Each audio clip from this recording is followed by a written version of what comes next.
Айланайын коркок журналисттер. Барбайсыңарбы? Ошол оюңарды ошол бийликке айтпайсыңарбы? Эмнеге Адахам Мадымаров айтып атасыңар? Адахам Мадымаровдун жанында дөңкөйгөн охраналар жок да, колунда бийлик жок.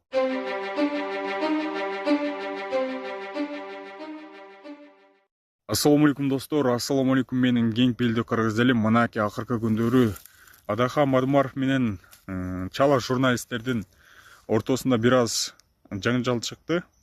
Мен ал видеону көрдүм. Эки журналист ошол жерден жөн жерден эле жаңжал чыгарышты. Айланайын коркок журналисттер. Барбайсыңарбы? Ошол оюңарды ошол бийликке айтпайсыңарбы? Эмнеге Адахам Мадымаров айтып атасыңар? Адахам Мадымаровдун жанында дөңкөйгөн охраналар жок да, колунда бийлик жок. Ошон үчүн коркпой оюңарды айтып атасыңар да. Силердин максатыңар билинип эле турат.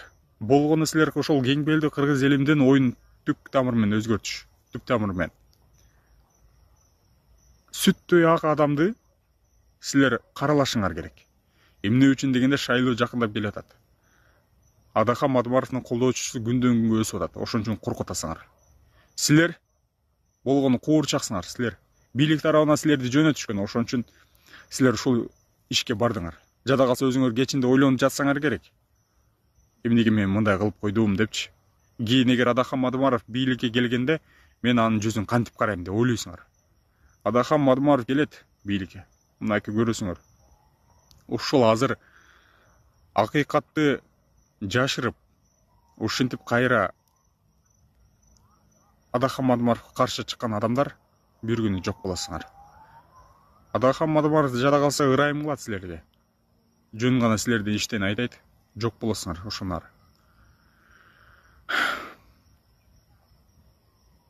Күйүккөдөн айтасына күйүккөнөч. Туурасын айтса туура сөз тууганыңа жакпайт деген сөз бар да. Туурасын айтып жатса түшүнбөгөнгө аракет кыласыңар да, түшүнүп турасыңар. Болгону түшүнүп турасыңар. Просто көт күйүп кетет да, силердин көтүңөр күйүп кетет. Ошол сөзгө чыдабай кайра башка сөздөрдү бурмалап, башка шылтоолорду табышып, эми силердин максатыңар Next TV экен, силердин каналыңарчы. Мындай кыласыңар дейм силер. Адахам Мадымаров биздин интервью алып жатканда бизди кабинетинен кууп чыгышты деп жазасыңар. Эми ошол экөөңөр интервью берсиңер, ошол эки журналист. Ал жерде Ала Тоо каналында жүрөт. Биринчи коомдук телерадио корпорациясы жүрөт да. Теле берүү корпорациясы. Эми ошол биринчи каналдан берет дем. Адахам Мадымаров ошол эки журналистти кууп чыгышыптыр деп. Эмне кереги бар элем ошону? Айланайын, барбайсыңарбы, бийликке барбайсыңарбы, кыйкырбайсыңарбы, ошол эмеңерди, оюңарды айтпайсыңарбы?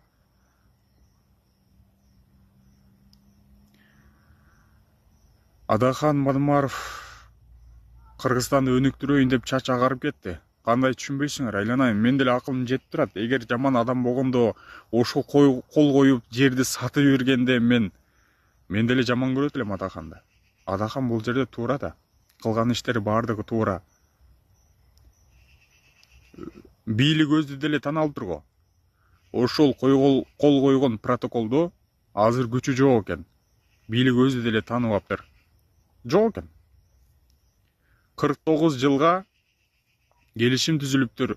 Ошол Кыргыз-Тажик чек арасында жаңжал чыгып кетпесин деп ошол келишимге кол койгон экен Адахам Мадымаров. Эмнеге аны түшүнбөйсүңөр? Достор, келгиле. Адахам Мадымаровго колдоо көрсөтүп, Адахам Мадымаровду президент кылайлы. Азыр могул 120 депутаттар бизди кой деп атышат деп арызданган депутаттарды жок кылат Адахам Мадымаров. Эмнеге? Адахан деген сөз таза хан деген атасын ошон эсебинен койгон экен. Атасы чоң молдо болгон экен. Эмнеге жамандайсыңар? Бунун кылган иштери баардыгы туура болгон экен. Просто силер акыйкатты көрө албайсыңар да. Менин сөзүм жакпашы мүмкүн. Бул дагы бир тантыган, алжаган бир бала экен да дейсиңер. Бирок ушул сөздү терең ойлонуп көрсөң чын да. Адахан Мадымаров мынаки күндөн күнгө деңгели көтөрүлүп атат да. Колдоочулар күндөн күнгө кошулуп көбөйүп атат. Мынаки жакында эми шайлоо да жакындайт. Ошонун эсебинен бийлик коркуп атышат. Коркушат. Бийлик эч нерсе кыла албайт да. Бул жерде демократия. Бул жерде эл чечет. Эл Адахан Мадымаровду жөн эле апарып туруп коюп койсо, ал жерде 120 депутаттын эч ким эмес. Главный ролду эл ойнойт. Ушундай достор. Булар контрабанда менен иш тутушат, ушул депутаттар ар кандай ууручулукпен да. Балким ошол чек арадан өткөзүшөт. Ошол күнөөнү Адахан Мадымаровго жабып атышы мүмкүн. Адаханды каралап жаманатты кылып атышы мүмкүн. Биз эми ишенчекпиз да. Ошол ушундай экен десе, ушундай турбай дөп, эки сактап, аны жаман көрүп жүрө беребиз. А балким ал акыйкаттын символудур. Мына ушундай достор, келгиле. Адахан Мадымаровду президент кылайлы. Өнүктүрөйлү, өстүрөйлү, айланайын кыргыз элим, 1 миллиондой кыргыз элим Россияга чыгып кетишип, эмгектенип жүрүшөт. Кудайга шүгүр, ал жакта кыйналбай иштеп жүргөндөр бар. Ал жерден кыйналып ата-энесин же болбосо балдарын багам деп кыргыз элим ошол жакта кыйналып иштеп жүрүшөт. Ошолорду да ойлоп коелу. Мен сөздөрүм жакпашы мүмкүн. Адахан Мадымаровду колдогон адамдар колдошу мүмкүн, бирок Адаханды жаман көргөндөр менин да жаман көрөт да. Танытып öğreткесин деп. Бирок мен силерге жамандабайм. Мен силерге жамандыгым жок. Достор, койгула. Жамандабайлы, болгону колдоо көрсөтөлү. Айлананы карап көр. Кимге ишенесиң? Ким бар?